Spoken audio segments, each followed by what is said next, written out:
Я приветствую вас, дорогие друзья, уважаемые гости и подписчики моего канала. Всем большое спасибо, что ждете наши выпуски с Дмитрием Спиваком. Он на связи прямо сейчас. Дмитрий, приветствую вас. Да, приветствую, Саш, тебя, приветствую зрителей наших. Альтернативный спивак к политическим распрям и дискуссиям готов.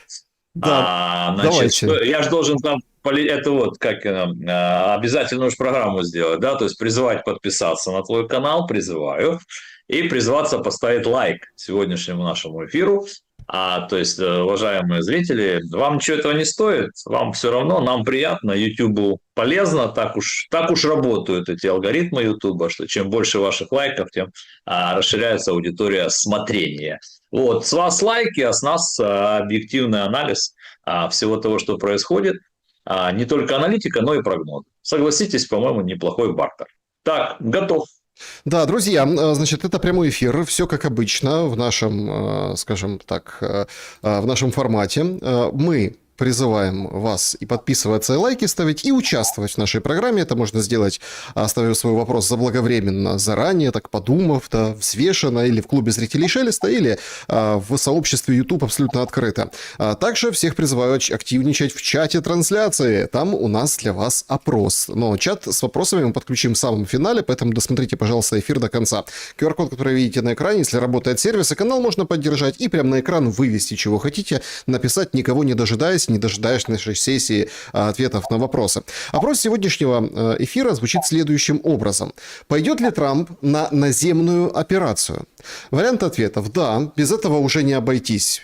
Очевидно, да, неделя прошла, вот вторая пошла, точно будет наземная операция. Частично они аннексируют вместе с союзниками или сами, в общем, вот этот берег Ормузского пролива. Потому что сейчас там действительно как бы катастрофа. Хоть Трамп сегодня и вышел и сказал: так а что вы боитесь? Давайте, проходите. Но танкеры горят. Танкеры горят и иранские, танкеры горят и персидские, стран Персидского залива, танкеры и американские, в общем, там сейчас запустили, в общем, опасное место, да, цены растут, танкеры горят. Еще один вариант: нет, не пойдет ни в каком виде, потому что это самоубийство политическое на наземную операцию Трамп, или через прокси будут действовать, любой ценой спровоцируют соседей.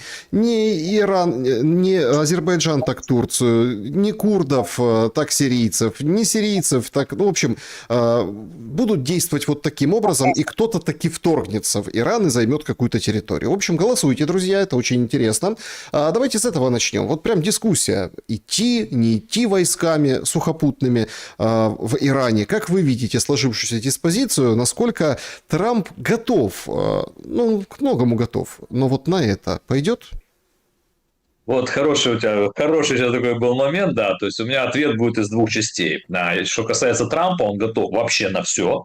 Была бы его воля, он пошел бы сухопутной операции на Иран, на Кубу, на как она, господи, на Гренландию, ну и так далее. С Венесуэлой уже так все решили. На Никарагуа, то есть Трамп готов на все. Пентагон не готов начинать широкомасштабную большую войну на Ближнем Востоке, потому что Иран 90 миллионов населения.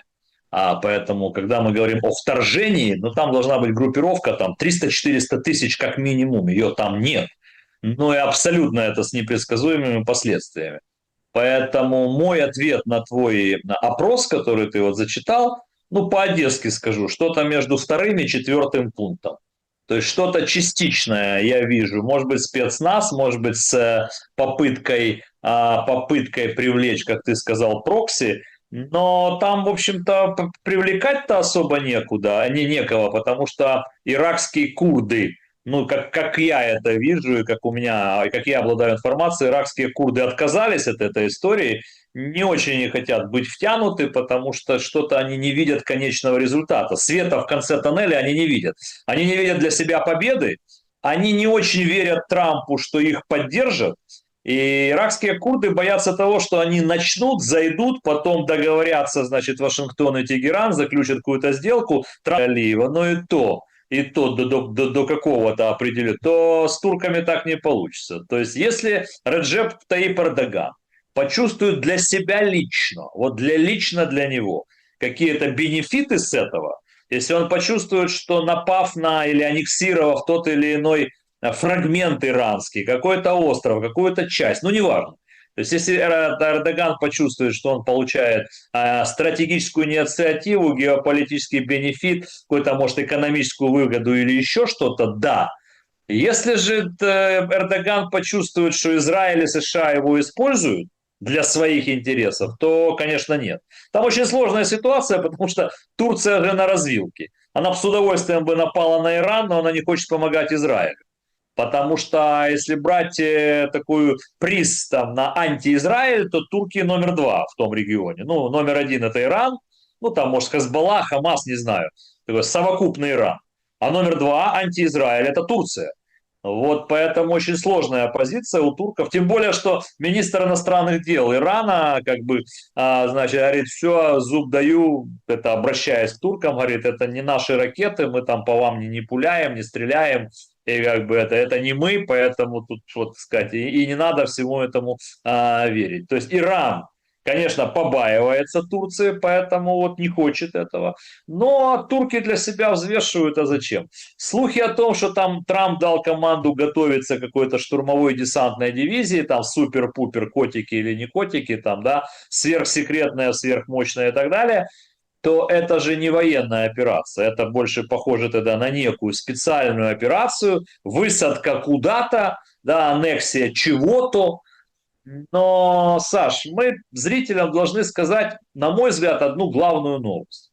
Там, может быть, ее будем расшифровывать, но пока она звучит для Трампа не обнадеживающе. А новость следующая. Она состоит из двух частей. Значит, первая, Маджед Хамини-младший, значит, в общем-то, избран вот этими 88, значит, старейшинами или как там, экспертным сообществом. То есть Хамини-младший пришел на смену погибшего Хамини-старшего. Ну да, Причем был Трамп старенький Хамини, а стал помоложе. стал помоложе. Причем смотришь так на них, одно лицо. Ну, действительно, очень похоже внешне. Причем Трамп здесь проиграл, ну, как бы тактическую историю такую, проиграл информационно. Потому что до его еще избрания этого товарища с очень сложной фамилией, до избрания Трамп сказал, не-не, он нам не подходит. Нам вообще не подходит любой, кто с нами не будет согласован. То есть, и тем не менее его избрали. То есть, это новость номер один. Но есть вторая часть этой новости, которая еще больнее бьет по амбициям США. А новость она такая. Президент Пезешкиан, президент Ирана, КСИР в полном составе и иранский парламент присягнули на верность вот этому новому Хаминеи-младшему. Но это означает, что несмотря на все то, что происходит в Иране, несмотря на убийство Хомейни, там, старшего, предыдущего, из 40 руководителей иранского государства, несмотря на колоссальные разрушения, которые сегодня есть, несмотря ни на что, получается, что в Иране, в Иране остается, значит, остается очень крепкая власть. Она нигде не шатается, она нигде не падает, ничего там не происходит. То есть три ветви иранской власти, они очень разные. Президентская вертикаль, она такая либерально, где-то прозападная. Пезешкиан вообще с удовольствием бы пошел на сделку с Америкой, но его подпирают другие ветви власти, да, воинственный КСИР, радикальный, основанный на идеологии, на исламизме, на антиамериканизме. Ну и как бы парламент, что объединяет все. И получается, что все три вот эти ножки стула присягнули на верность. Послушайте, это большой сигнал для народа иранского. То есть раскола там нет, там нет ощущения раскола. Для любого среднестатистического гражданина Ирана они видят, что власть крепка, что никто не разбегается, что все надо вместе пережить, все тягости этого. И поэтому мы же видим, что там даже нет намека на там, некий Майдан, ну, на какие-то революционные изменения. Там абсолютно затихли все эти уличные протесты. То есть этого нет. Значит, и если этого нет, то и смены власти так не добьешься. Поэтому тут мне кажется, что Саш Трамп и Хексет, это глава Пентагона, вот позавчера они друг за другом высказались, мне кажется, что они ошиблись, допустили оба, и президент, и министр войны Соединенных Штатов допустили ошибку по незнанию. Есть такая фраза, это больше, чем преступление, это ошибка.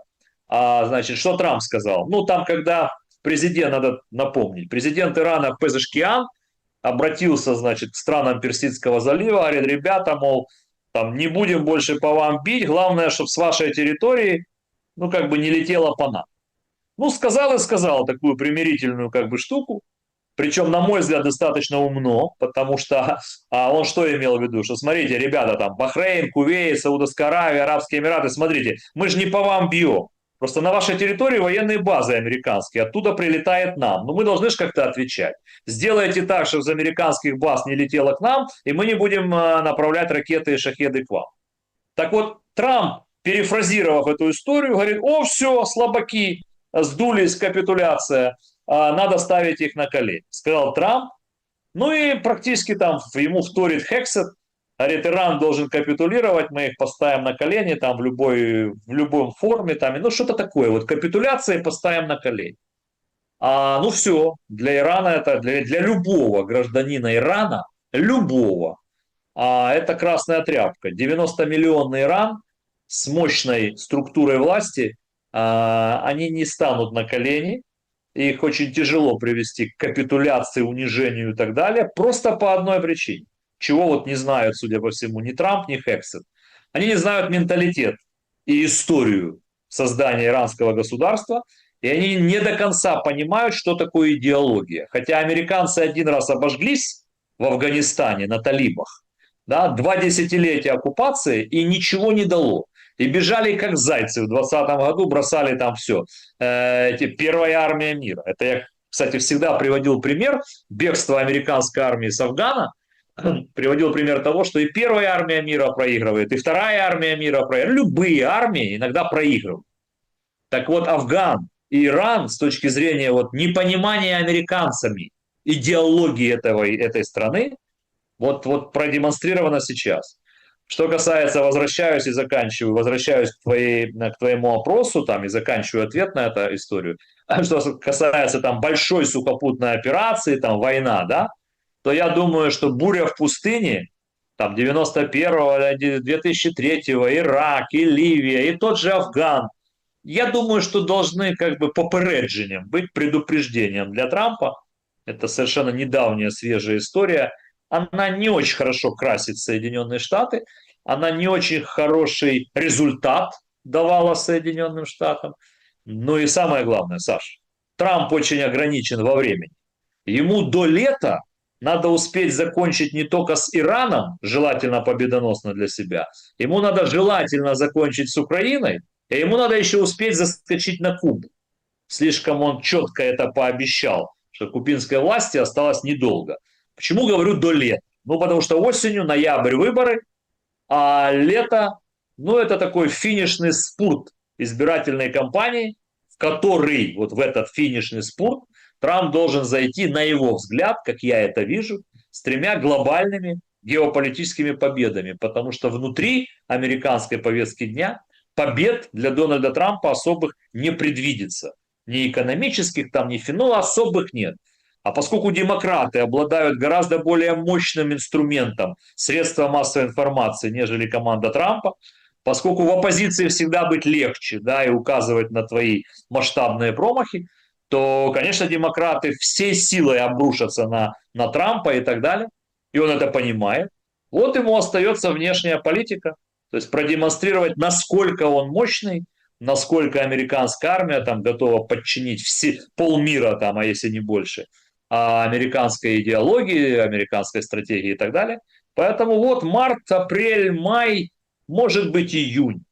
Вот эти 3,5-4 месяца Трампу, Иран, Украина, Куба, ну такая сверхзадача, скажу тебе я откровенно. Поэтому я не верю. Вот эта вся логика моя говорит мне о том, что я не верю, что там Трамп переведет на Ближний Восток там 400 тысяч, 300-400 тысяч контингент, пойдет захватывать Иран. Да нет. Спецоперация, наверное, попытается. Так вот, точечно. Тут еще одна есть Кстати, опция, важная. Да. Все наблюдают за тем, как Америка сейчас, ну, бряцает в том числе ядерным оружием. то землетрясения какие-то, испытания, да, глубинные, то, в общем-то, минетменами, так сказать, козыряет Дональд Федорович. А последнее время лансеры, бомбардировщики, и то ли 3, то ли 4 Б-52, мощные такие бомбардировщики, прибыли в Британию. Смотрите, тут очень, очень нужно как бы понять, да, вот степень безумия, да, всего происходящего. Америка единственная в мире, в истории страна, которая применяла ядерное оружие, и это как бы повернуло ход противостояния. Если режим, ну вот после таких бомбардировок выстоял, то выстоит ли он после применения ядерного оружия и пойдет ли на это Трамп? Не, Саш, это легкий вопрос. Ну, слушай, я понимаю, сейчас кто-то из зрителей скажет, никогда не говори никогда, не загадывай, мир сошел с ума, современный мир. А кто вообще мог подумать, что русские на Украину нападут? А кто? Я согласен, да, в сегодняшнем мире давать стопроцентное прогнозирование ситуации невозможно, потому что миром управляют не всегда люди с адекватными решениями. Но, тем не менее, я позволю себе предположить, проанализировать и спрогнозировать, что даже в мыслях у Трампа нет применения ядерного оружия в Иране. Зачем, для чего, какая цель? Ведь те цели, которые Трамп ставит, они не предполагают этого. Поэтому нет, это бряцкание оружием, это геополитические такие моменты. Не забывайте, друзья, что ДСНВ-2 разрушена. Сегодня нет баланса в мире между Вашингтоном, Москвой и Пекином. Нет никаких соглашений по сдерживанию ядерному, по количественному сдерживанию, по проведению там тех или иных, ну, даже не учения, подготовительных каких-то вещей. Что-то Россия там, да, проводит, что-то вот Америка проводит. Один Китай, красавцы. Они красавцы, такую выдержку надо иметь. Это такая вот у них политика интересная в Китае, что вот они стали великой державой, ну, на равных сегодня США, то есть два геополитических полюса, только один полюс это делает всегда через силу оружия, через силу доллара, а вторые это делают без единого выстрела. То есть Китай без единого выстрела сегодня есть геополитическим монстром. И пока Америка воюет в Персидском заливе, да, Китай страдает.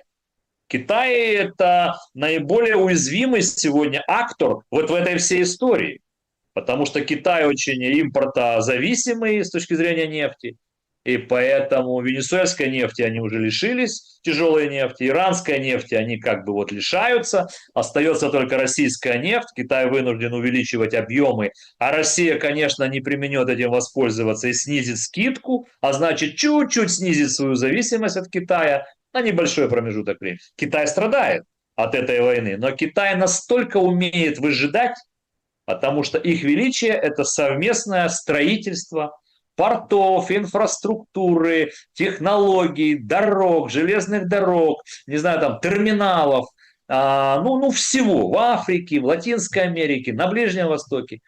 Китай, вот когда меня спрашивают, что они молчат? Ну вот там высказались они, там, понятно, против американской этой всей операции, высказались там в поддержку Ирана. Ну, как-то так. Я говорю, они молчат потому, что в сегодняшнем сумасшедшем мире, когда европейские лидеры, ближневосточные лидеры задумываются о том, а кто-то есть какая-то сила вот надежная, вот с кем можно иметь дело год, два, три, пять, чье слово надежно. Так И многие приходят... Трамп самый надежный. Нет, Трамп очень ненадежный. Тут неважно, ты трампист или нет. Ты Вы представляете, ему это же какое унижение? Это же плевок на другую часть планеты. Когда курды, вы о них говорили выше, говорят, мы не пойдем, потому что мы не доверяем американцам. Они сегодня дадут оружие, а завтра не дадут. То есть мы не уверены в американцах, чтобы идти за них умирать. Абсолютно верно. Абсолютно унижение, верно. Понимаете? Это не унижение Трампа, это просто пришло к этому. Европейцы тоже не доверяют, они в шоке, Европа. Они не понимают, как можно доверять. Они не знают, что Трамп сделает завтра, послезавтра. Он внесистемный политик. Он действует абсолютно иррационально, иногда аллогично. Он дает слова, забирает слова, он произносит какие-то вещи сегодня, которые противоречат. Он действует в соответствии исключительно со своим внутренним пониманием Вот как он понимает вот развитие этой ситуации? Предугадать этого никто не может. А раз этого никто не может предугадать, то это ненадежность. Поэтому Макрон против, поэтому Европа поворачивается, ну как бы ищет, где же, на кого же им Тут облокотиться. тоже очень лицемерная Здесь позиция, дело не Дмитрий. унижения, Смотрите, Саша. тут тоже Здесь очень нет унижения. лицемерная позиция. Ну вот Макрон, он объявляет о том, что он пойдет пробивать пролив Ормузский. Говорит, поплывем, помчим туда, пойдем, сейчас вот это разблокируем, потому что проблема-то колоссальная. Цены на заправках видят все, и в Европе, и в США они растут. Кто-то говорит, да нет, это там не критично, мол, ничего страшного. Многие отмахиваются от нефти. И я вот прям, когда обсуждаешь ты Иран, говорят, ну что, ну нефть, ну была же когда-то по $150 нефть. Вот Wall Street Journal пишет, сегодня будет 210. Ну 210, ну ничего страшного. Ну, ничего, перетопчемся, как-нибудь там что-то. Нет, ребята, это очень страшный показатель. Ну, блестяще, конечно, Линдси Грэм. Вот тут тоже очень интересный момент. Я хотел бы вот его с вами обсудить. Значит, Линдси Грэм начал возмущаться, да, говорит, а что вы делаете, израильтяне? Почему вы уничтожаете нефтяные жилы Ирана? Разве так мы так не договаривались? Мы хотим себе забрать эту нефть. Мы хотим заработать кучу денег. А Израиль бьет. Да, там Арабские Эмираты ударили по опреснителям. Израиль бьет по нефти, ну, скажем так, нефтяной инфраструктуре. Цена на нефть растет. Трамп говорит, а что вы боитесь? Да идите и проходите через Ормузский пролив, я разрешаю. Но никто не ходит, дураков нет. Потому что танкеры горят, и все как бы пылает. Итак, я понял. Значит, по Линдси Грэму, ну, спалил себя сенатор, ну, просто спалил себя. Потому что Трамп же говорит про идеологию, про миссию, про цели, свергнуть ненавистную власть террористов, свергнуть власть аятолл, дать свободу иранскому свободолюбивому народу. Вот это как бы, да, те вещи, которые артикулирует Трамп как официальная позиция, чего они начали вот эту бурю, господи, как она, ярость, ярость. Эпическая ярость. Эпическая ярость. А тут выходит Грэм, говорит, не, ребята, там, израильтяне, что же вы уничтожаете там все эти нефтяные, это же нам должно достаться. Ну, Грэм спалил себя. Теперь я обязан сказать пару слов про Макрона, который собирается там лично, значит, лично освобождать Ормузский пролив. Там, я бы попросил его, господин Эммануэль, вы сначала в Украину пришлите, пожалуйста, контингент, лично освободите уже то, что вы обещали освободить, а потом займетесь Ормузским коридором, проливом, и возьмите с собой обязательно Каю Каллас, вдвоем будет легче. Вообще, честно, Саш, вот честно скажу, я люблю Францию, и замечательная большая страна, Совбез ООН, постоянный член, ядерная держава, право вето, то есть по всем внешним признакам, да, Франция должна входить в элитарный мировой клуб. Вот по всем признакам. Но вот если бы я был политтехнологом Эммануэля Макрона, я бы сказал, Эммануэль, можно вот не делать вот подобных вот ребяческих заявлений. Они в пустоту, они... Вот Франция великая, но она из-за таких вот вещей теряет свое величие. Что ты куда идешь? Что разминировать, что освобождать? Вот какой Ормузский пролив? Для чего ты это говоришь? Кто-то должен испугаться. То есть иранский ксир должен испугаться твоего похода на чем? На шлюпке, на байдарке, на каное. Ну на чем? Вот сказал ради красивого словца. А это президент Франции. Он, на мой взгляд, не должен, не имеет он права вот жонглировать вот такими красивыми словесами, пугая, как будто он кого-то хочет напугать. То же самое, что с Украиной. Ну, вспомните Эммануэля Макрона. Мы пришлем контингент, из 100 тысяч, а потом 50 тысяч, а потом 10 тысяч, потом 5 тысяч, а потом не сюда, а сюда, лидер коалиции желающих и так далее. Но надо отдать ему должное, Эммануэлю Макрону в том плане, что, ну, как представитель глобалистских сил, там, дома Ротшильдов и так далее, Макрон, как один из лидеров Европы, в отличие от Мерца и Стармера, ну, прямо осудил американскую операцию в Иране. То есть получается, что в Европе, в официальной политической Европе нет единого мнения. Макрон официально и прямо, ну вот, осудил действия Дональда Трампа и американцев в Иране. Хотя сегодня тот же Макрон в разговоре телефонном с Пезешкианом, президентом Ирана, какие-то вещи вы там должны разблокировать Ормузский коридор, вы должны это, выразил обеспокоенность иранской ядерной программой, то есть, ну, решил вот наехать как бы, вот в телефонном режиме наехать на Иран. А позавчера высказывал недовольство действиями Штатов. Как это все стыкуется, как это все может быть в одной конструкции, я не понимаю. Что оно противоречит друг другу.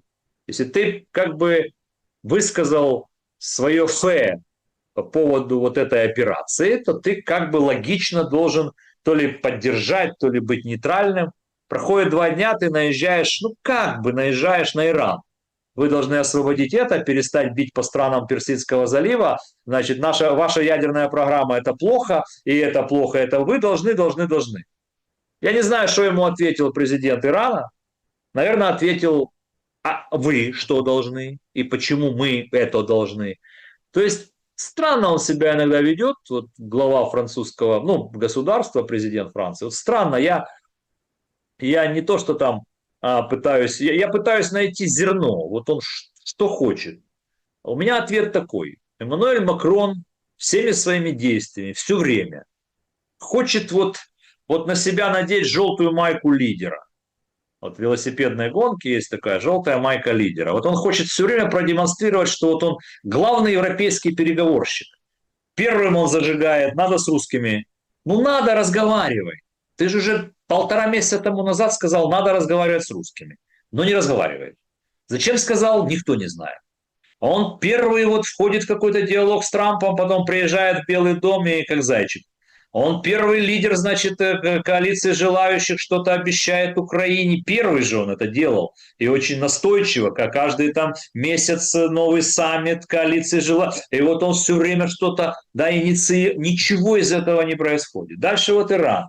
И многие другие аспекты, может, я уже не помню. Он все время хочет показать, что он лидер, а вот этого вот лидерских каких-то качеств оно не хватает. Я тебе больше того скажу, Саш, вот для зрителей.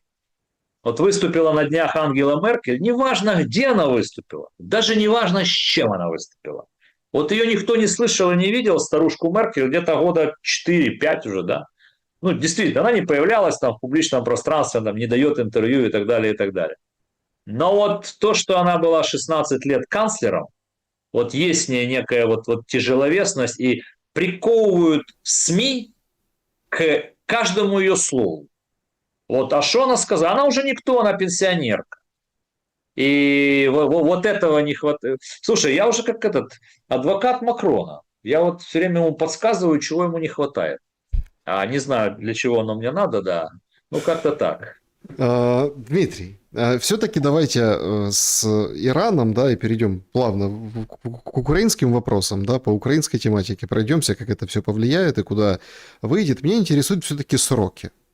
То есть ядерное оружие, понятно, что никто не может давать гарантий, ну или какой-то там слом или что-то еще эдакое, что может применить Трамп, а может Израиль применить, а может там вообще даже версии рассматриваются, что могут там у Ким Чен Ына попросить головку 2, да, то есть запуск, вот сейчас очень легко запустить этот фатальный сценарий, и мир погрузится в ядерную войну, ядерное противостояние. Там Пакистан же недалеко тоже, да, со своими интересами. Да, если головку 2, пусть капусты попросят. И да, понимаете, да. То есть, но вот ксировцы выходят и говорят, мы лет 10 воевать готовы. Ну, так вот. То есть, а длинная война, которая выйдет за вот этот рубеж, там, апрель-март, грубо говоря, да, вот как Политико пишет, 100 дней, похоже, все-таки эту ситуацию мы наблюдаем сейчас. Ввиду этого, насколько долго готов воевать Трамп, что насколько долго продержится Иран, и что это будет означать для Украины. Зеленский уже четко признает, говорит, да, он сначала как бы хорохорился, а потом признал реальность, говорит, ПВО нет, дефицит ракет, информационно мы, в общем-то, сошли со всех передовиц, в общем-то, и все внимание приковано конкретно к Ближнему Востоку. Получается, что Я вот обращаю вас к вот этой старой аналитике, это там, сколько может войн вести США. И там кто-то говорил 2, кто-то говорил 1,5. А я вот хочу еще вот эту возможность наложить на время. Да? Вот как долго это все может продолжаться? Ну, первое, на вопрос, сколько войн одновременно может вести США. США не ведет сейчас ни одной войны полноценной. То, что происходит в Иране, нельзя же назвать это, да, большой широкомасштабной войной с вторжением, сухопутной операцией и так далее. Пока задействована авиация, ракеты, шахеды, там, спутниковая разведка и так далее. Даже спецназ не работает. То есть это со стороны. Поэтому больших войн США сегодня больше одной вести не может, да и то я уже сказал. Для того, чтобы вести войну серьезную с Ираном, там, на той территории, широкомасштабную сухопутную войну, но это 400-500 тысяч группировка должна быть, и будут огромное количество погибших, и я не думаю, что это на руку Трампу, он просто он потерпит колоссальное политическое фиаско. Поэтому он не пойдет на это. Это первое. А теперь это первое. Второе, сколько может воевать Трамп, ты сказал, и сколько сможет выдержать Иран. По поводу Трампа я уже ответил. Значит, у него есть некий такой временной разбег, там до 2-3 месяца, но воевать он сможет не сколько долго, то есть это зависит не от времени, это зависит от 3 составляющих.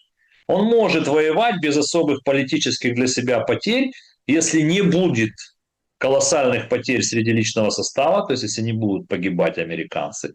Если, это первое, если не будет нанесен катастрофический ущерб американской инфраструктуре на Ближнем Востоке, в странах Персидского залива, на других каких-то базах, если, не дай бог, в Америке не произойдет какой-то там теракт и так далее, и если Европа просто не рухнет экономически из-за газа по 700, из-за нефти там, предположим, 150, 170 и так далее. То есть вот если этих 4 факторов не будет, а оно будет как-то помягче, то Трампу пока можно еще повоевать пару месяцев для того, чтобы достичь все равно своего результата. Он не может оттуда уйти без результата, а результаты он уже все озвучил. И очень трудно спрыгнуть с этого. Это что касается Трампа. Что касается Ирана, ты спросила, сколько они могут воевать. Смотря в каком режиме, Саш. Мы же не знаем всей мощи американского оружия. Мы же не знаем, что они могут применить. Мы не знаем, пойдет прокси или не пойдет. Мы не знаем, вступит Турция или нет. Мы не знаем, полетит ли на Иран, значит, не только от Израиля и Америки. Поэтому Иран тоже рухнет, не рухнет, но у него тоже могут, во-первых, закончиться запасы. Во-вторых, у него может быть разрушена логистика военной инфраструктуры. Ну и в-третьих, если товарища Грэма не послушают, и Израиль продолжит уничтожать нефтеперерабатывающую иранскую отрасль, то в Иране может наступить просто техногенная катастрофа. То есть очистительные сооружения, оросительные сооружения, нефтеперерабатывающая отрасль. Ну, слушай, там может наступить просто коллапс, что не будет питьевой воды, еды и так далее, и так далее. Мы же это тоже не рассматриваем. Поэтому то, что заявляет КСИР, они наиболее радикальные исламисты, все понятно. Почему я сказал, что Трамп ошибся? Потому что очень легко перекупить кого-то там в Венесуэле, да, выкрасть Мадуро, и Родригес говорит, чего изволите. В Иране не получается так. Можно кого-то перекупить в Сирии, безусловно. Можно всегда найти того, кого ты можешь купить. Но вот эта структура иранской власти такова, что одни выходят, вторые поднимаются. Да? 40 человек, верхушка. Вот попробуй придумать еще страну в мире, где в одночасье убивают всех лидеров, а власть как бы вот остается, и в течение там недели избирают новую власть, и все присягают, и как бы ничего не шатается, и улица молчит. Ну попробуй найти такую страну. Почему? Потому что власть в Иране завязана на 3 китах. Менталитет, история и вот эта вот идеология. После 1979 года, после революции Хаминеи, идеология исламизма, шиитского такого ислама, антиамериканизм, но оно там глубоко. Поэтому подкупить одного человека в Сирии или даже 5 человек, которые будут работать на Моссад или на ЦРУ, это можно. да, и они будут там сдавать какие-то данные, там, это все может. Может быть, так и было. Почему израильская ракета попала точно вот туда, где собралась вся верхушка. Ну, Наверное, кто-то сообщали, сдал. что нашли этого ксировца в Ну, Израиле, наверное. эвакуировали, да, тот, который навел ракеты Наверное. на бункер Хаминеи. Но власть от этого не падет. Как было с талибами? Я вот все время провожу параллель. Для американцев было бы неплохо изучить свой собственный негативный опыт. Как было с талибами? А для среднестатистического жителя Афганистана идеология Талибана оказалась ближе, чем так называемые американские западные ценности, которые они туда привлекали там 20 лет. И что там потратили пару триллионов на всю эту историю афганскую. А как только они бежали, талибы в течение 3 суток мирным способом спокойно пришли к власти. И как бы афганский народ их принял. Ну, ближе оно им. Вот точно такая же история в Иране. То половина Ирана, может быть, и не любят вот этого Хаменеи, власть Хаменеи, вот эту исламизм там, да, основанный на... Может быть, половина Ирана и хотели бы где-то чуть-чуть больше светскости, чуть-чуть больше некой такой восточной демократии. Может быть. Но если для среднестатистического иранца вы поставите, на мой взгляд, я тоже не большой специалист, но так, на чашу весов для иранца вы поставите, вот вам американские западные ценности, там, да, гендеры, трансгендеры, свобода, там и так далее, а вот вам вот та идеология ислама, так сказать, арабского мира, какая-то культурологическая, да, все это древо, конечно, они выберут это, потому что оно им ближе. И когда обычный иранец сегодня увидел, а я с этого программу начал, что президент, парламент и КСИР присягли, дали присягу на верность вновь избранному Аятолле, ну, слушай, ну, для иранцев это сигнал к тому, что государство продолжает вот как бы сопротивляться насилию, там, как они говорят, насилию со стороны Америки. Дмитрий, тут очень интересно выступает, есть такой персонаж, значит, Болтон, помните такой, да, бывший советник Трампа по нацбезопасности. И он выходит в CNN в интервью и рассказывает умопомрачительные вещи. Тут же несколько дней пестрили комментариями, да, ну как-то все очень уклончиво, а Россия типа помогает Ирану или не помогает Ирану?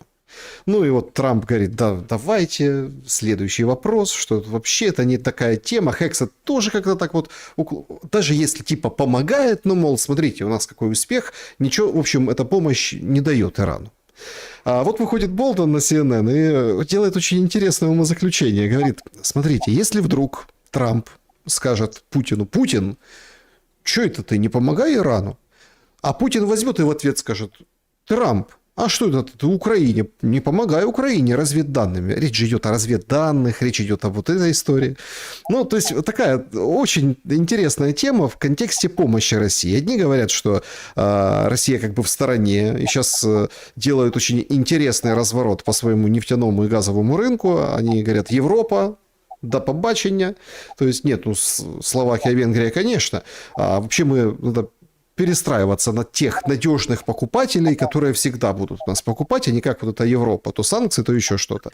С другой стороны, ну, то есть получает прибыль, да, там 30%, сегодня Путин называл цифру, выросли, да, вот эти, скажем так, объемы после иранских, объемы денег после иранских событий, с одной стороны. А с другой стороны, ну, тут же очень интересная какая военно-политическая игра, потому что вот все сходятся в одном мнении, что упавший, растоптанный, разделенный и уничтоженный Иран не выгоден ни России, ну, ни Китаю, ни России тем более. Рассказываю. Свое мнение. Не надо быть Болтоном, чтобы приходить к таким гениальным умозаключениям. Не важно, что говорят с трибуны. Важно, что понимают внутри. Первое. Трамп прекрасно понимает, что Россия серьезно помочь не может, в войну не вступит, оружие не даст, у нее нету лишнего оружия, самолетов, ракет и так далее. Но Трамп понимает, что Россия не может вообще не помогать Ирану как-то и не делать вид, что помогает, потому что союзник. Ну, чем-то там помогает. Это первое. Второе. Трамп, если у них есть план Б, я не очень в этом убежден, но если есть, то в этом плане Б у Трампа должно быть обязательно, а что будет, когда закончится война, и, допустим, Трамп, так сказать, допустим, иранская власть пошла на сговор, на сделку, начинаются какие-то переговоры, и надо приходить к сделке. Так вот, Саш, одним из главных камней преткновения в американо-иранских любых переговорах будет следующий вопрос. Где хранить обогащенный уран? Ведь его же нельзя уничтожить, его же не уничтожили. Значит, он есть. Вот то, что уже обогатили. Не то, что там планируют, а то, что обогатили. Где его хранить? Иран может согласиться хранить свой обогащенный уран или в Китае, или в России. Что выгодно для Америки? Чтобы Иран где хранил свой уран? Иран – уран. Ну, я думаю, что китайский вопрос вообще не выгоден Трампу. Ну, зачем усиливать позицию Китая в его взаимоотношениях с Ираном? А вот российский вариант, ну, такое себе, но может устроить Дональда Трампа. То есть Трамп понимает, что в будущих переговорных процессах с Ираном может возникнуть карта России. Поэтому, а почему бы нет, не использовать эту сделку и так далее. Более того, Россия очень хочет занять вот эту карту, вот это место, вот посрединочке этого переговорного процесса и повлиять на Трампа уже с точки зрения Украины. То есть и Трамп, и Путин, и это все прекрасно понимают. Поэтому да, идет игра, и Трамп пока не будет жестко наезжать на русских с точки зрения, зачем вы там помогали. Вышел Уитков, сказал, мы очень, как это они сказали, мы очень настоятельно обратились к России, чтобы они не помогали Ирану. Ну все, обратились и обратились. У России особых нет ресурсов помогать Ирану. Теперь по нефти, по деньгам, кто там от чего выигрывает и так далее. Конечно, и я об этом говорю уже не первый день. В краткосрочной перспективе России очень выгодна эта ситуация. Вообще с неба свалилась мана небесная. У них начинались колоссальные у России проблемы экономические, недопоступления в бюджет, цена на нефть падала, цена на газ падала, мы это все помним. Индия отказалась от 35% российской нефти в угоду Трампу, потому что Нарендра Моди согласовал с Трампом все параметры своего торгового соглашения. А главное требование Трампа было к Индии, чтобы те отказались от импорта российской нефти. Ну, Моди отказался не полностью, там на 35-38%, но тем не менее это было больно для России. Поэтому, конечно, то, что происходит сейчас, нефть не 60, а 110, и перекрыт Ормузский пролив.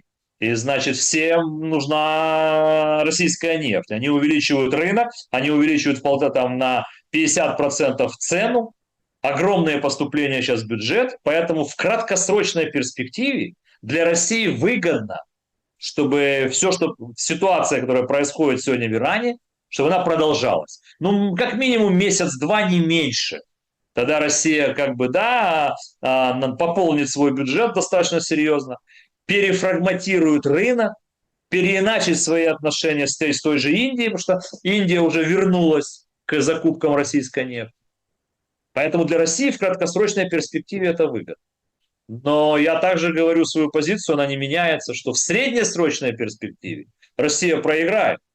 Но это же глобально, политически она проигрывает. Но весь мир увидел, что третий союзник России падет. Ну, если падет Иран, да? Ну, третий, товарищ Асад живет на Рублевке, вместо того, чтобы руководить Сирией. И товарищ Мадуро живет где-нибудь там рядом с Голливудом и кушает ананасы. А вся венесуэльская нефть стоит, так сказать, под американским влиянием. Россию выгнали с Венесуэлы в прямом смысле слова. Все российские компании оттуда выгнали и так далее. И вот Иран. Поэтому весь мир увидит, и, что союзничество с тобой не дает защиту тебе. Ну, союзники, и что? Чем ты можешь... Следующая будет Куба. Куба падет. Доктрина Монро 2.0, Трамп ее добьет. Маленькая Куба падет. И Трамп не будет обращать как внимания пойдет? Бомбить на... будут Кубу? Нет, пойдет, там полегче будет, там нет идеологии, там коммунистический режим. Я думаю, что там удастся договориться, перекупить, сменить, может быть, какую-то революцию там извне, там Да протесты. на Кубе нет идеологии, вы считаете? Я сказал, что есть там идеология коммунистического режима, но она, понимаешь, Саша, мне вообще, вот мое личное, что вот эта коммунистическая идеология, так называемая коммунистическая идеология, она с каждым годом все равно ослабевает в мире. Ну, пересчитай мне коммунистические режимы сейчас. Китай – это Китай. отдельная история, ну, отдельная история, безусловно. Да, отдельная, она как бы это и из правил тоже есть исключения. Китай, да, согласен. А Куба маленькая, зависимая, Трамп ее скушает. Это мое мнение. Думаю, что до лета он ее скушает. И Россия не поможет. То Если есть, не то есть договорятся. никто не мог ее скушать, а Трамп скушает. А Трамп ее скушает, да. Ну, слушай, Трамп много сделал того, чего там никто даже себе представлять не мог, да. Выкрали он президента самостоятельной страны и нормально себя чувствует. Купили, кстати, он же так действует. Как он сказал, Трамп? Вернее, не Трамп, а кто Хексет сказал, что мы продолжаем, кто он так сказал фразу, что мы продолжаем там заниматься вопросами Гренландии, мол, скоро все увидеть. Тоже, мне кажется, министр войны так немножко палится. Что значит мы продолжаем?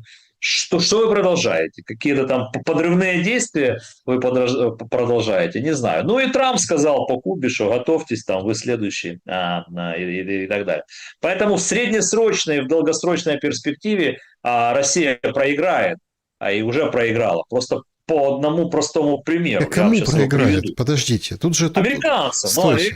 конечно, американцам. Тут очень важный Россия вопрос. не Кому сможет. проиграет? Сейчас Чтобы отвечаю, проиграть, надо американцам. играть в эту игру. А они, видите, не играют в эту игру. Не прав ты, Саша. Они вступили в эту игру 17 января 2025 года, за 3 дня до инаугурации Дональда Трампа.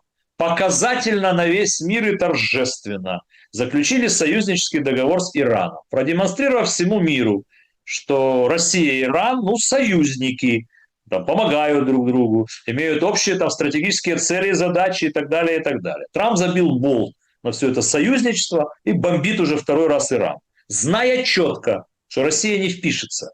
Ну, просто потому, что у России нет потенции военной сегодня вписаться еще в одну войну. Она уже увязла в Украине. И Трамп это видит и понимает. Поэтому на вопрос, кому проиграет, безусловно, ответ простой. Геополитически проиграет Америке. Уже проиграла.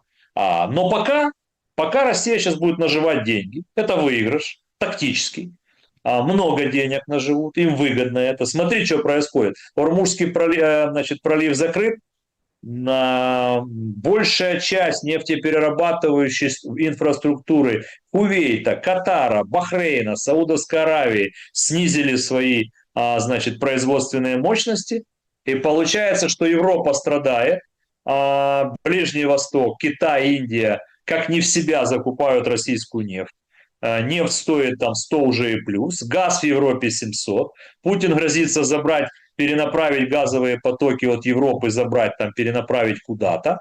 То есть Европа может оказаться в полной заднице экономической и в полной жопе миграционной.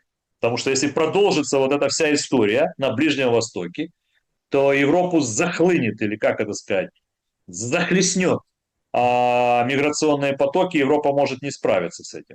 Поэтому самая хреновая история у Европы. А экспортеры нефти, коими есть Россия, Америка и Норвегия, ну я не беру сейчас страны Персидского залива, они как раз в шоколаде. Вот поэтому Трампу тоже где-то выгодно, еще бы месячишка-полтора. Он этим самым ставит под контроль Европу в зависимости от себя, а он ее не любит, эту Европу леволиберальную, Трамп. Поэтому чем там хуже, тем ему в шоколаде. Я еще раз сказал. Я назвал. Давайте к Украине все-таки. Вот Давай. сегодня Зеленский публиковал, как он разговаривает с участниками переговорной группы. Там Гнатов, Арахами, в общем, Буданов, Умеров. И вот они там сидят, и музыка идет, они эмоционально вот что-то вот обсуждают.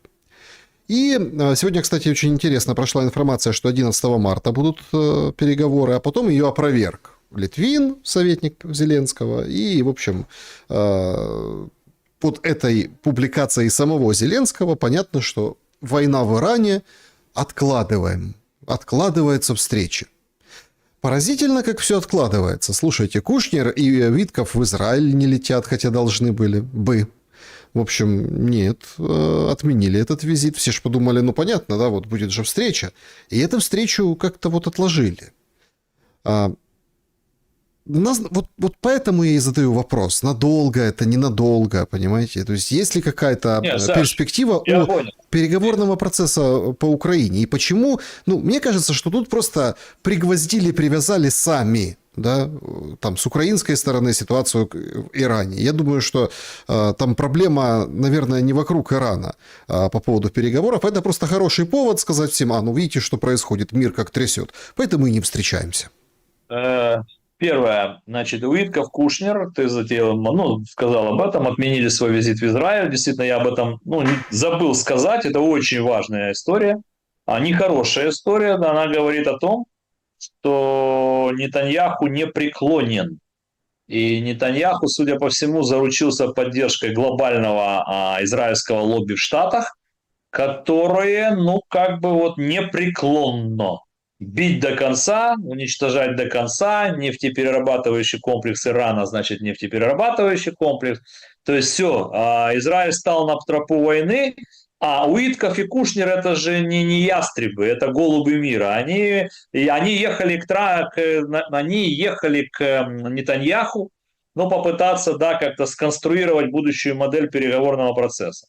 Судя по всему, по их каналам закрытым они поняли, что Нетаньяху не преклонен, и он не будет давать заднюю, поэтому они никуда не поехали. А Трамп как бы сегодня на распутье с одной стороны. С другой стороны, пока что это ему выгодно. Вот как это не парадоксально. Трамп парадоксален, и ситуация парадоксальна. Где-то он увяз, да, там Тегеран за 3 дня, а где-то оно ему все равно выгодно с точки зрения, они тоже зарабатывают огромные деньги на экспорте на нефти, и они уничтожают своих, не уничтожают, а делают слабее своих конкурентов. Поэтому пока что Трампу это норм. Теперь Украина. Украинские там почему отложили и так далее. Вот мы, как ты сказал, что это же, наверное, только повод. Саш, в переговорном процессе участвуют 3. Мы же не сами с собой там разговариваем. Есть 3 делегации. Американская, украинская и российская. Я думаю, что без американской делегации наш диалог бессмысленен пока, за исключением обмена пленных. И слава богу, что он состоялся, и слава богу, что еще 500 человек вернулись домой. Это здорово, это тоже результат. А без американцев диалога не будет. А американцы пока не готовы. Чему? Не готовы почему? К делу, к продолжению переговорного процесса на 3, потому что позиции Украины и России не изменились по стратегическим ключевым камням преткновения. А у американцев сейчас нету ни сил, ни желания, ни вообще сейчас начинать эту историю. Непонятно на кого давить, как давить. То есть ничего не сдвинулось с места. И я думаю, что команда Трампа, а это Уитков и Кушнер, и генерал, как его фамилия, Дразин, как-то не хочу коверкать фамилию, одногруппник и однокашник Венса. Дрискл. Неважно. Дрискл, прошу прощения, Дрискл, да. То есть это же есть переговорная группа. И они молчат. Они же вообще молчат по поводу 11 марта, не 11, они молчат. Значит, пока решили отложить. И мне кажется, я могу ошибаться, мне кажется, что американцы решили чуть отложить переговорный процесс Украина-Россия по причине того, что они сейчас хотят посмотреть, как в течение следующей недели будет развиваться ситуация с Ираном. Потому что, еще раз говорю, вполне вероятно, что Америке придется говорить с Ираном, не придется, а что будет такая ситуация, что Америка начнет вести переговоры с Ираном, и они коснутся обогащенного урана. И тогда к этому переговорному процессу может подключиться Россия. А тогда это уже будет комплексно. Мне кажется, сделали такую паузу. И поэтому здесь прав Владимир Зеленский. То есть он ведет переговоры и рабочие встречи с украинской переговорной группой. Мы готовы. 11-го так 11-го, окей. Но мы не можем сами с собой. Пока сигнала из Вашингтона нет. Более того, Саша, а где проводить? Раньше же был план на Абу-Даби. Понятно, что Абу-Даби сорвалось. Значит, следующий этап переговорного процесса может быть или в Европе, это Женева, и никак иначе, или в Штатах. А когда в Штатах? Что в Штатах? Поэтому мой прогноз. Есть вообще смысл говорить с Кушнером и Уитковым после того, как они облажались по переговорному треку иранскому? Ну, это же обман, это же лажа, это же не успех, это же, ну, позорище. Понимаете, когда в открытую весь мир видит, что Иран, в принципе, говорит с Виткофом и Кушнером, вообще, а кто они такие? Ну, спецпредставители, да, ну, хорошо. То есть, это не дипломаты. Но переговоры шли, и каких-то результатов вроде бы добивались, и говорили, что вот мы близки, фантастические переговоры, все будет хорошо, а сейчас вот развернулось все в такую войну. Ну, так же и с Украиной, может Смотри, быть. может быть, нет, ну и да, первое. Может быть, может быть. Второе. Позор ли это там провал, ближневосточный провал Уиткофа и Кушнера? На мой взгляд, нет. Потому что они ведут большие кейсы, эти два человека. Ты посмотри, какие кейсы они ведут от Дональда Трампа. Ты представляешь, какая огромная команда у Трампа, какой у него аппарат громадный. И посмотри, два человека ведут Израиль, Хамас, сектор Газа, Иран и весь Ближний Восток, и Россия, Украина. Ты представляешь, какая степень доверия Дональда Трампа к этим двум людям? Они просто ведут, ну, практически всю внешнюю политику восточного полушария. А Рубио, ну, занимается доктриной Монро 2.0. То есть Рубио занимается вот Венесуэла, Колумбия, Никарагуа, Куба там, да, и так далее. Поэтому нет. Доверие безусловное к Уиткофу и Кушнеру. Ну, Кушнер это член семьи вообще. Но Уиткоф это 45-летний партнер Дональда Трампа. То есть это практически семья. Да, есть и другое крыло вокруг Трампа. Крыло ястребов, крыло военно-промышленного комплекса лоббистов и так далее. По-разному есть. Но тут, Саш, ты, по-моему, не совсем прав. С точки зрения хронологии. Ты говоришь, вот они же провалили переговоры. Говорили, а тут война. Но надо же тогда прямо сказать. Так говорили, а тут Трамп начал бомбить. Да. И Иран был к этому как бы не готов. У меня такое ощущение, что Трамп даже в своих отношениях с такими близкими людьми, как Уитков и Кушнер, тоже играет в свою игру. То есть вы там ведете переговоры, докладываете мне. Я вижу, что, судя по всему, как-то, ну, пока не двигается. Иран как бы не дает заднюю. А тут Моссад докладывает, что завтра в 10:30 вот по этому адресу соберутся все, включая Хаминеи, и надо бить. Ну, и я даю отмашку Нетаньяху, ну, давай, обезглавим, если всех, Иран падет. Может быть такая вот простейшая двухходовая логика Дональда Трампа. Почему нет? Может быть, было и так. Поэтому это не Уитков с Кушнером провалил там переговорный процесс. Он очень сложный. Слушай, Саш, Вашингтон-Тегеран беседуют уже 40 лет. Ну, может, чуть меньше. Начинали там еще он с Уильяма Бернса, который книгу написал, да, «Невидимая сила». Бернс – это экс-глава ЦРУ. Вот когда-то он был спецпредставителем американских президентов на Ближнем Востоке. И начинали вести вот эту всю иранскую сделку, ну, иранскую ядерную программу, да. Поэтому это десятилетия длится. Нет, Уитков будет вести украинскую историю. Более того, Уитков, Кушнер и Дмитриев нашли общий язык. И этот общий язык оценивается от 12 до 14 триллионов. Они же ребята-экономисты, финансисты и бизнесмены. Им уже очень хочется здесь закончить войну. Но есть парочку тех, так сказать, камней преткновения, я их так называю, которые пока не имеют компромиссного решения. Трамп должен заняться этим лично. Ему сейчас не до нас. Поэтому мой прогноз: следующий переговорный процесс состоится где-то между 15 и 20 марта. Ну, наверное, в Женеве. А может быть и за океаном. В это я даю так, 70/30. Женева, Вашингтон. Ну, знаете, у нас так памятников Буратино не хватит на всех. Так это все долго, понимаете, происходит. В Киеве завалили Буратино, понимаете, чуть-чуть советский Буратино, как бы скульптура. Если я не ошибаюсь, не в Киеве, в Кривом Роге, да, по-моему. Нет, в Киеве. Я видел это. Да. Ну, это, понимаете, у нас же... И это все происходит на фоне облав ТЦК, остановились трасса там, Бориспольская, да, в Киеве тоже. На фоне вот этих постоянных этих вещей. Такое ощущение вообще складывается, что эту паузу украинская власть берет для того, чтобы нагрести как можно больше людей. Но тут возникает вопрос, для чего? Ну, правильно, чтобы решительно пойти куда-то в какое-то большое контрнаступление. Если не пришел мир, если переговорный процесс пока не имеет видимых результатов, то война продолжается. Каждая из сторон принимает те решения, которые должны быть наиболее эффективными в ситуации войны.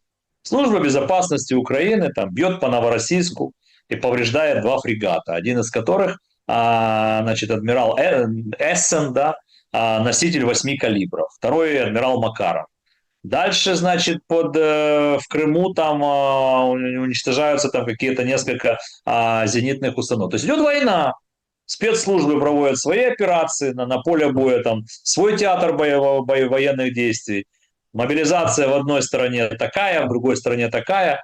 Бюджет, деньги, военно-промышленный комплекс, производство, импорт оружия. Ну, то есть продолжается война, к сожалению. Каждый день прилеты, каждый день прилеты, каждый день тревоги, каждый божий день. Мы ж просто в надежде, что вот-вот-вот оно очень шло так кучно. Да, очень кучно, Женева, Абу-Даби, пошло, и тут случился Иран. Конечно, оно стало на паузе. А что такое пауза? Это же пауза для переговорного процесса. Но это же не пауза для войны. Никто же не договорился. Давайте временное перемирие. Об этом же речи, черт возьми, не идет, ни о каком временном перемирии. Единственное, до чего успели договориться, это обмен пленных в 2 захода. 200 на 200 и 300 на 300. Это результат? Результат.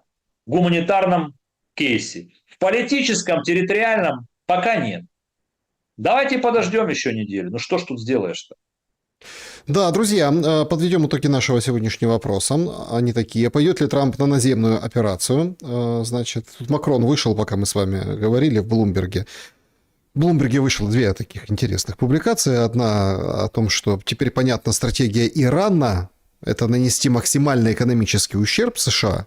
Да? То есть понятно, да? Вот на что они рассчитывают. И... В общем, из-за убытков Америка отползет. И Макрон вышел с потрясающими сентенциями. В общем, говорит, ситуация в Иране нестабильна, эскалация может быть еще, представляете? Только авиаудары не изменят иранскую систему, и эта война может продолжаться неделями. Вот такое, скажем так, мнение высказал Макрон. Я, например, в обиде на, так сказать, на Эммануэля Макрона, потому что он разговаривает моими нарративами Спивака, и не дает ссылку на автора. Так нечестно. Я про вот эти недели, про авианалеты, которые не сломают и не разрушат систему построения иранской власти, говорю уже вот как бы сегодня 7 дней.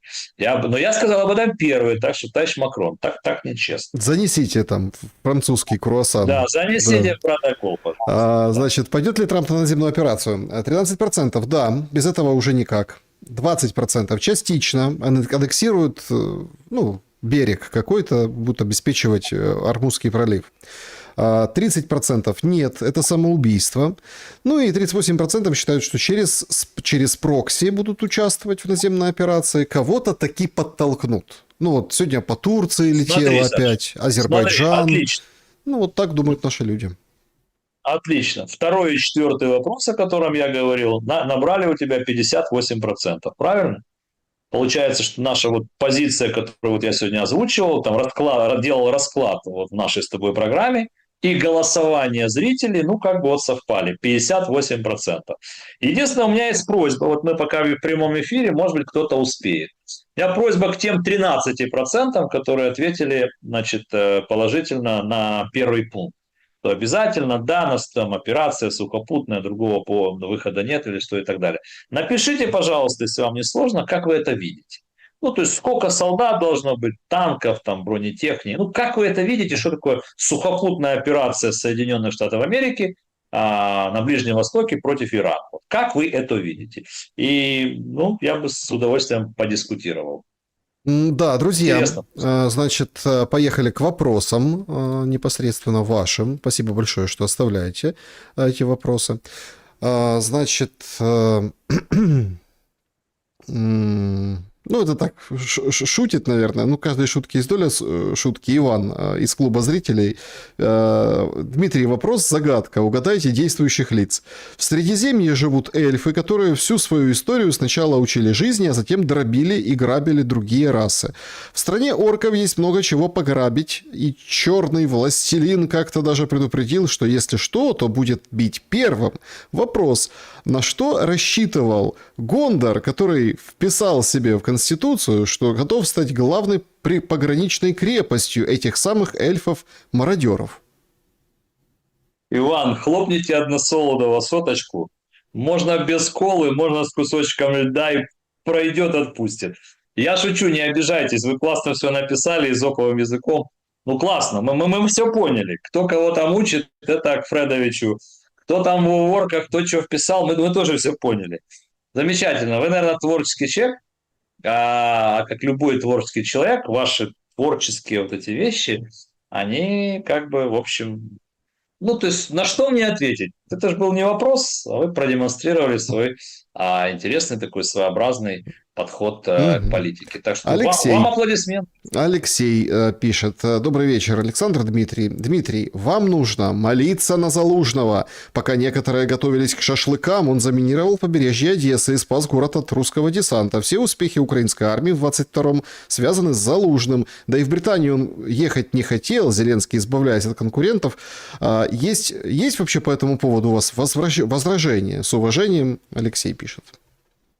Алексей, не согласен ни с одной буквой вашего, ну, это же не вопрос, а ваше эссе. Вообще ни с одной буквой. Много раз уже говорил об этом, не хочу сейчас длинную дискуссию давать, но, на мой взгляд, вы плохо. Ну ладно, я не имею права вам так говорить. На мой взгляд, вы неправильно понимаете ни ситуацию 22 года, вы ее просто не знаете. Вы абсолютно не осведомлены в ситуации назначения Залужного послом.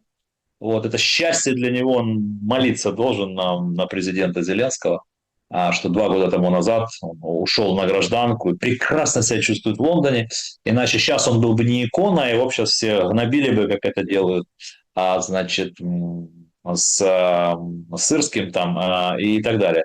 Вы многого не знаете, поэтому не обижайтесь. Вот, молиться не надо ни на кого. Валерий Федорович не икона, он человек со своими плюсами, минусами, со своими достижениями определенными 22 года, со своими провалами и промахами, да, в конце 22-го, в начале 23-го, и контрнаступление, и линии Суровикина были, а линии Залужного нет. Да и ТЦК, кстати, ну, имеется же какая-то ж вертикаль в том числе. Вот, поэтому вы не совсем правы. И это второе. И третье. Тот образ жизни, который ведет Валерий Залужный последние 2 года, а он же как бы генерал, ну, правда, списанный ВЛК по состоянию здоровья. Генерал, но по состоянию здоровья. Выглядит, правда, здорово. И занимается своей избирательной кампанией. Так вот, я не очень понимаю, как бы там вернулся бы в Украину, недавно был на встрече с президентом, принимал там награду, пожимали друг другу руки, слова не сказал в адрес президента. А потом вернулся в Лондон, ему там написали и вышли пару статей, где он критикует президента. И я не очень понимаю. То есть, если ты подчиненный президента по Конституции и не согласен с позицией главы государства, надо написать заявление об отставке. А если ты публично на весь мир критикуешь верховного главнокомандующего во время войны. Во-первых, это неэтично. Ты был главкомом, и сейчас в 26-м пишешь, что ты не согласен с решениями верховного главнокомандующего в начале 23-го. Вопросов 2. Почему ты молчал 3 года, 2,5? Это первый вопрос. Вопрос второй. Почему ты на встрече с Владимиром Зеленским, а у тебя было несколько встреч с президентом, ничего там не говорил? И вопрос третий. А считаете ли вы, господин Залужный, это этичной нормой, находясь на должности посла Украины в Британии, выходить вот с такими материалами, которые, безусловно, вам написали, так сказать, и вот осуществлять такую критику, вместо того, чтобы приехать в Украину и весь свой опыт положить на алтарь спасения Отечества там, и так далее, и так далее. В Лондоне, я понимаю, фотосессии, интервью, костюмы, гражданская жизнь, избирательная кампания, интервью, газетные полосы и так далее. Вот, это мое глубокое убеждение всего того, что я сказал. И поэтому не обожествляйте никого и не иконизируйте никого. Это плохая история, и хватит уже топтаться по граблям или по граблям, как угодно. Украинский Александр менталитет такой. задает вопрос. Переполняет ли Спивака чувство гордости за украинских мужиков в Европе, естественно, на пособиях, которые без страха и без устали вновь и вновь выходят на улицы с украинскими флагами и топят за границы 91 года? Поскольку Спивак и вся его семья с первого дня войны живет в Одессе, а Спивак в треугольнике Одесса, Николаев, Киев, я не уехал отсюда ни на день, я даже Мукачево не поехал защищать в 22 году от Путина, Не патриот самый вы запад какой-то. Украины. Не патриот. Да, я патриот, да, вот не патриот. Не Поэтому патриот. я в Одессе. А про тех ребят и мужчин, которые в Европе, я понимаю вашу иронию, ваш сарказм, я все понимаю, но я не имею права, у каждого человека есть право выбора. Они выбрали, приняли такое решение. Они же имеют на это право, а я имею право на свое решение. Положительно ли я отношусь к этому псевдопатриотизму, там в Европе митинги и так далее? Да нет. Да нет, особенно когда это мужчины.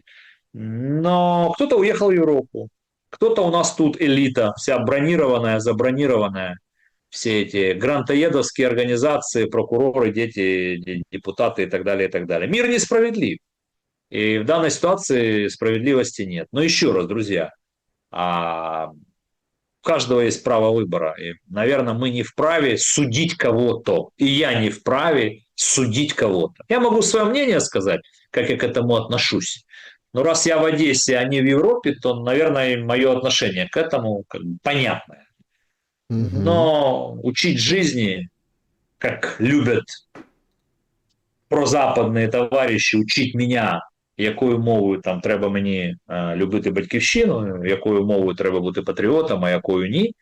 Вы-то уточняете, батьківщину Тимошенко или батьківщину в смысле родину? Не, батьківщину це в смысле родина. Да, значит, здравствуйте. Как вы считаете, выстоит ли Израиль в долгой войне с дефицитом ракет для ПВО? И какой, по вашему мнению, худший президент США? Я вот считаю худшим президентом США, пишет пользователь, Биби Нетаньяху. А вы? Спасибо. Первое, у Израиля никогда не будет дефицит ПВО и других видов вооружения.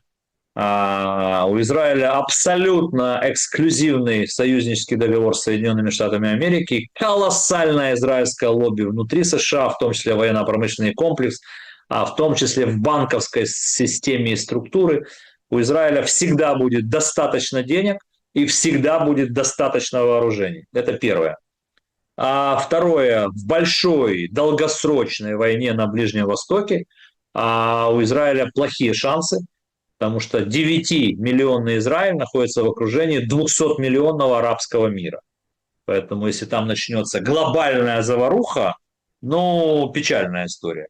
Половина Израиля просто уедут. Люди уедут с этой страны, покинут эту страну, несмотря на свой израильский патриотизм. Там действительно есть патриотизм. Там воюют все, там границы открыты. Там никого не вылавливают. Там ничего не запрещают. Там даже арабский язык не запрещен. Знаете почему? Потому что 2 миллиона арабов – граждане Израиля. У них есть такие же права, как и у иудеев, у православных и так далее. Арабский язык не запрещен в Израиле. Так вот, это второй вопрос, что там, долгая война. И третий вопрос.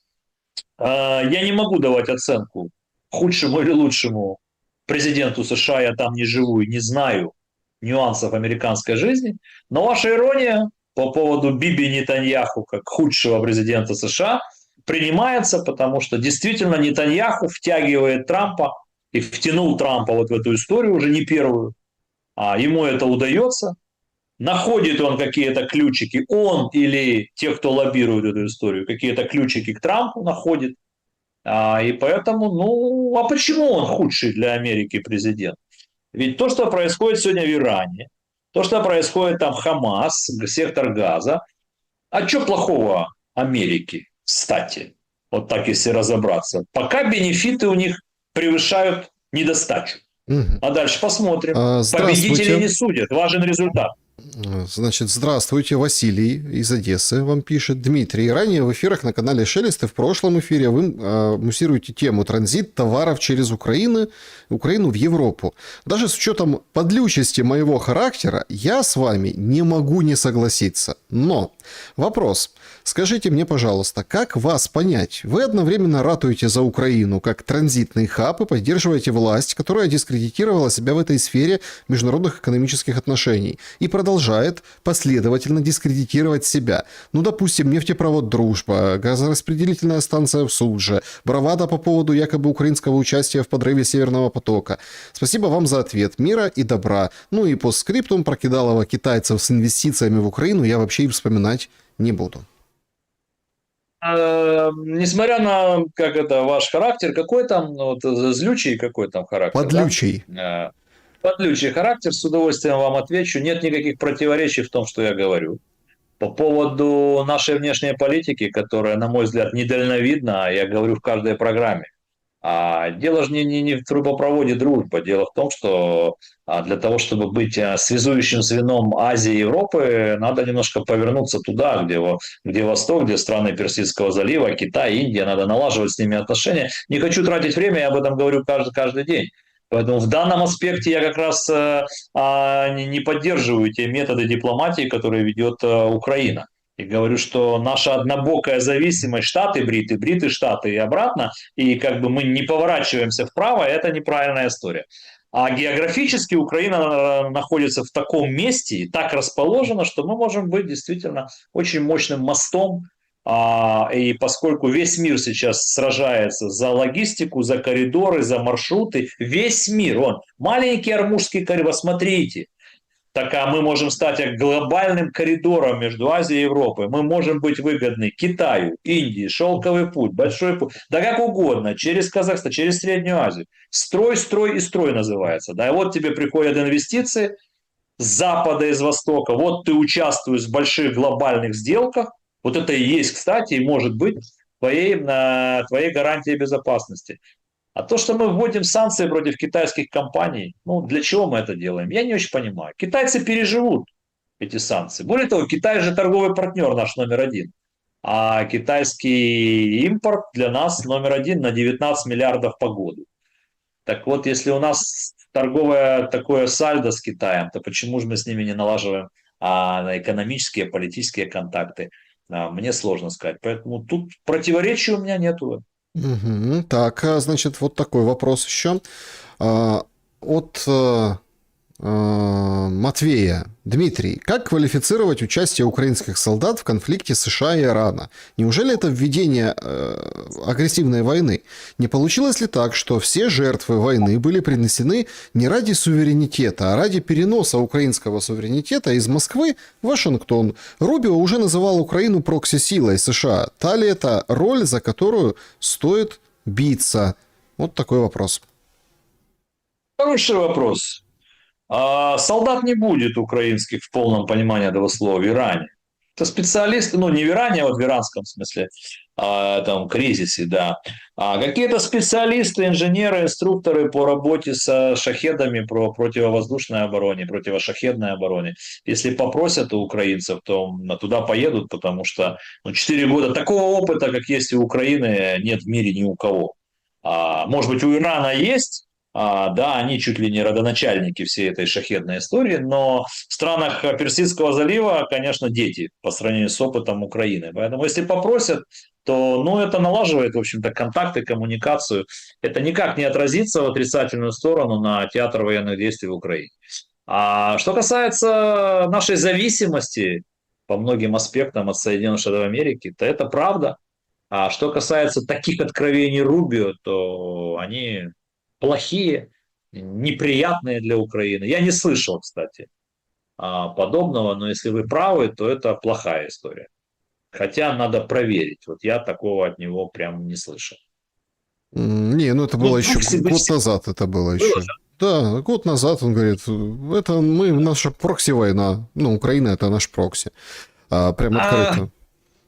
Все же уже понимают, что идет глобальная война Запада и Востока, глобальная война за рынки, передел Европу и так далее, и так далее. Так получилось, что Украина вот на острие стоит этого геополитического столкновения. Поэтому нравится нам это или нет, в конце концов, ну не мы же напали на Россию. Что же нам остается делать? Ну, Россия пошла полномасштабной войной на Украину в 2022 году.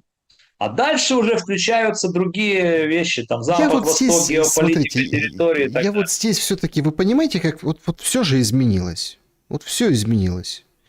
И вот Измениться, Саша, может быть, абсолютно все может измениться, и даже небо может стать в полосочку. Не изменится никогда уже один факт. 24 февраля 2022 года, 4 утра, президент России отдал команду пойти полномасштабным вторжением, военным вторжением на суверенную территорию Украины.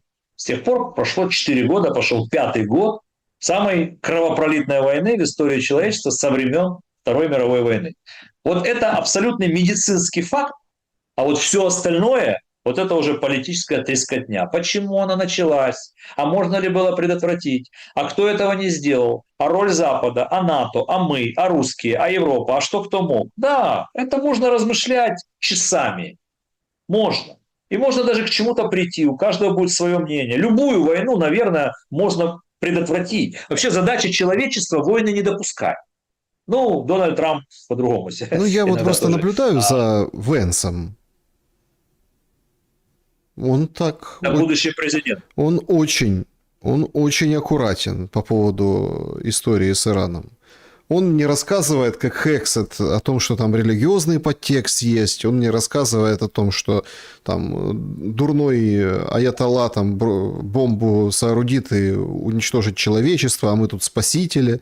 Он называет это конфликт. Ну, то есть, вот максимально нейтрально, понимаете?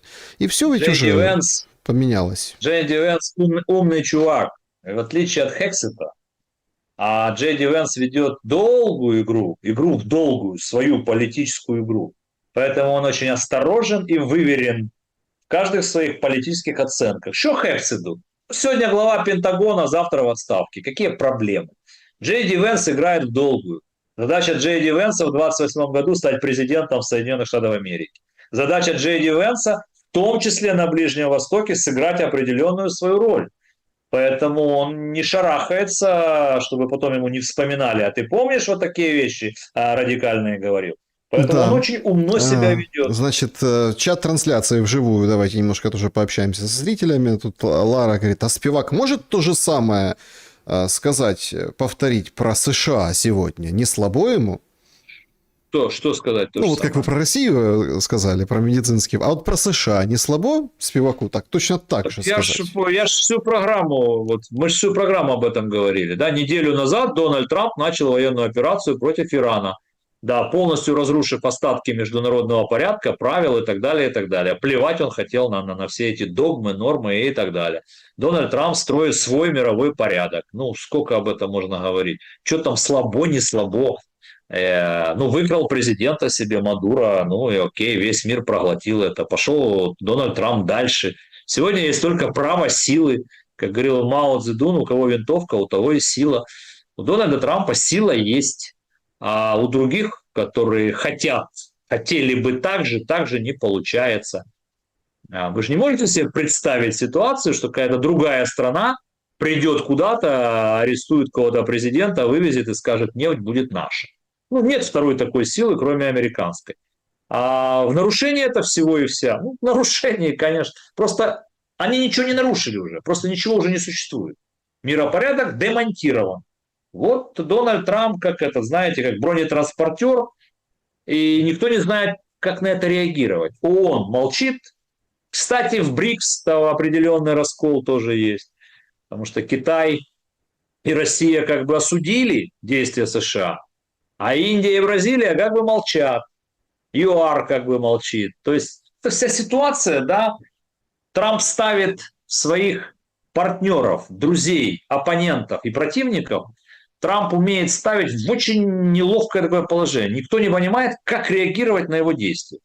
Поэтому это тоже медицинский факт, что он бомбит Иран. Что там смелым быть? 101-я, 82-я воздушная дивизия США, 3-я сухопутная армия, спецназ, все силы спецопераций уже перебрасываются к Ирану. Вот и первый ударный кулак. Что скажете на это, товарищ Спивак? Так товарищ Спивак уже на это ответил минут 50 тому назад, а может быть даже и больше, что определенные спецоперации в попытке аннексировать определенные территории, там один островочек есть такой, американцы могут в союзе там с другими партнерами могут осуществить такую показательную историю. Но они ж Тегеран не возьмут в кольцо. И они же как бы это разные вещи, да, сухопутная операция и капитуляция государства и аннексия определенной части, а может быть это связано с Ормузским проливом в том числе. Поэтому поживем увидим, кто там куда направлен и как оно будет. Я не убежден, что будет именно так. Вопрос Дмитрию. Так кто утопил российский газовоз в Средиземном море? Это терроризм или акт войны? Как это назвать? Шпион или... классный вопрос всегда. Ребят, а шпион и разведчик – это одна профессия или нет? Одна. Просто с какой стороны? Если наш разведчик, если сука ваш, то шпион. Правильно, да? Киллер, снайпер. Там террорист, тут акт войны. Все смотря с какой стороны смотреть. Идет война, поэтому русские ракеты летят и убивают украинских граждан, разрушают украинскую энергетическую и другую инфраструктуру. Украинские спецслужбы проводят свои спецоперации, цели и задачи которых разрушение военной, энергетической, нефтеперерабатывающей инфраструктуры противника. Вот и все. Угу. Запомните это, друзья, это очень хороший тезис. Да? Вот шпион-разведчик – это одна и та же профессия. Все зависит от угла, под которым ты это смотришь. Лина Вострелова интересуется, много ли неблагонадежных в Одессе? Вы с какой целью интересуетесь? Я не понимаю этого термина. Все, кто живут в Одессе, все благонадежные, просто потому, что они здесь остались. И мы здесь в этом 4 года. Поэтому живем, выживаем. Ночью бомбежки, утром, днем дети в школу. Днем, вечером кто-то отмечает дни рождения, женятся, рожают, строят, ремонты делают. Живем. Поэтому я не знаю, что такое неблагонадежное. Вопрос Спиваку. Вы очень много секретов знаете. Можете нам открыть положение секретного договора с Британией на 100 лет? Он вообще выгоден Украине? Вы льстите мне. Я таких секретов не знаю, но очень бы хотел узнать. Говорю это абсолютно без иронии. Я знаю, вы зацепились там за одну мою фразу, что я часто говорю меньше, чем я знаю. Это нормально, любой умный человек, более во время войны должен говорить меньше, чем он знает. Но этот документ, я думаю, в стране в нашей, в Украине, я думаю, что его читали несколько человек, не более того. Поэтому не знаю, но не уверен по поводу выгодности. Не уверен, но не утверждаю. Вопрос Спиваку. Вы готовы откреститься от Бандеры СС Галичина? Ведь содружество с Китаем – это будет первое к нам требование. Если вы меня лично, то я не крестился ни с одним, ни со вторым. Мое отношение к этим персонажам... Да. Нас британцы отпустят к Китаю? Вот вы постоянно магистрально ведете. Нас британцы никуда не отпустят. А задача Украины не спрашивать, кто куда кого отпускает, а вести свою субъектную политику. Получится, будем мощная европейская держава с многовекторной, многоуровневой внешней политикой. Не получится, будем зависимы от одной островной страны и второй страны через океан. Вот и все. А человек, семья которого пережила когда-то гетто, не может как-то по-другому относиться вот к этим персонажам, особенно к одному из этих двух персонажей. У меня свое это личное, поэтому тут такое, так, да. Значит, здравствуйте. Руслан пишет. В «Белом тигре» Шахназарова Гитлер говорит дьяволу, что они нашли в себе мужество сделать то, о чем думает Европа. Трамп сейчас бы мог сказать то же самое? Как вы думаете? Трамп всегда так говорит, что это его историческая миссия, что если бы не он ударил, то Иран собирался ударять, и что это его миссия, чтобы у террористов не было ядерного оружия, и что он хочет освободить миролюбивые, ну, все понятно. Трамп именно такими обычно подобными месседжами всегда оперируют те, кто начинает проводить какую-то военную операцию далеко за пределами собственной территории. То есть задача того, кто начинает, да, провести такую информационную подготовительную работу, ну, чтобы продемонстрировать, собственно, а в чем твоя миссия историческая заключается. Поэтому Дональд Трамп примерно в таких же месседжах и говорит об этом. Александр задает вопрос, по вашему мнению, кто все-таки ударил по школе в Тегеране? Так а зачем же тут мое мнение? Это же неправильный вопрос. Что такое мое мнение? Я, Саша Шелест, вы, уважаемые зрители, мы об этом читаем где? В телеграм-каналах. Ну, у нас же другого. Нам же не позвонил генерал американской армии, кто сказал, что он нажал кнопку. Сходя из театра военных действий, ну, наверное, это американская ракета. Ну, как бы вот, ну, наверное. Там же, туда же прилетает. Что прилетает в Иран? Прилетает что-то израильское, что-то американское. Не турецкое, не азербайджанское, не Арабские Эмираты и так далее. Поэтому, ну, наверное. Могло ли быть это как-то иначе? Тоже могло быть. Война по-разному может быть. Но что же мне тут строить? У меня нет спутниковых данных.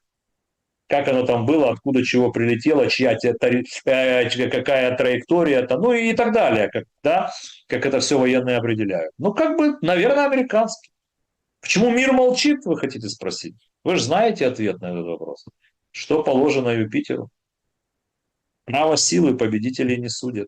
Ну, вы же знаете. Да, друзья, всем большое спасибо за ваши вопросы. Очень много вопросов. Я всех приглашаю к Дмитрию Спиваку. Он тоже практикует, да, вот, общение с публикой. Пишите вопросы там. Дмитрий, благодарю за время и мысли. Спасибо.